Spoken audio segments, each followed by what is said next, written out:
పెద్దపల్లి జిల్లా ముత్తారం మండలం సీతంపేట గ్రామంలోని ఓ ఇంట్లో భారీ శబ్దం పేలడంతో సంభవించింది.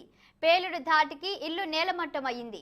బ్లాస్ట్ అయిన తీరుతో ఇంట్లో ఏమైనా పేలుడు పదార్థాలు ఉండి ఉంటాయని అనుమానాలు వ్యక్తమవుతున్నాయి. ప్రమాదవశాత్తు గ్యాస్ సిలిండర్ పేలి ఉంటుందని కొంతమంది అనుమానం వ్యక్తం చేయగా, మరికొంతమంది కేవలం చిన్న గ్యాస్ సిలిండర్తోనే ఇంత పెద్ద ప్రమాదం జరుగుతుందా అనే సంశయం వ్యక్తం చేశారు. సిలిండర్ ప్రమాదవశాత్తు పేలిందా, తాగిన మైకంలో లక్ష్మయ్య అనే వ్యక్తి బ్లాస్ట్ చేసి ఉంటాడనే కోణంలో పోలీసులు దర్యాప్తు చేస్తున్నారు.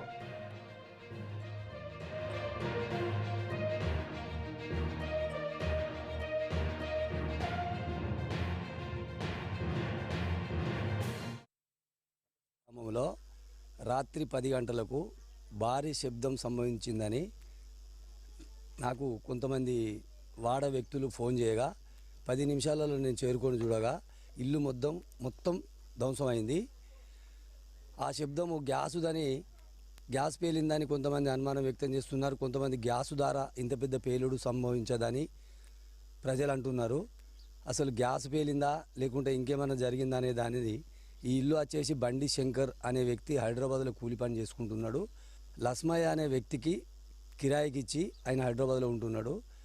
లక్ష్మయ్య అనే వ్యక్తి కూడా కనబడట్లేదు. ఈ విషయం తెలిసిన వెంటనే సంబంధిత పోలీస్ అధికారి ఎస్ఐ గారికి ఫోన్ చేసి చెప్పినాను. మార్నింగ్ తహసీల్దార్ గారికి ఫోన్ చేసిన, ఫైర్ స్టేషన్ వాళ్ళకి ఫోన్ చేసినాను. వాళ్ళు ఎంక్వైరీ చేస్తానని చెప్తున్నారు. ఎస్ఐ గారు నైట్లా ఏఎస్ఐ గారిని వారి సిబ్బందిని పంపించి ఎంక్వైరీ చేసి వీడియోలు తీసి ఫోటోలు తీసి వెళ్ళిపోయినారు. ఇదే అయితే గ్యాస్ పేలుడు కాదని కొంతమంది అనుమానం వ్యక్తం చేస్తున్నారు. గ్యాస్తో ఇంత పెద్ద నష్టం జరగదు, ఇంత పెద్ద ఇల్లు కూలది అనే చిన్న గ్యాస్ అని అంటున్నారు.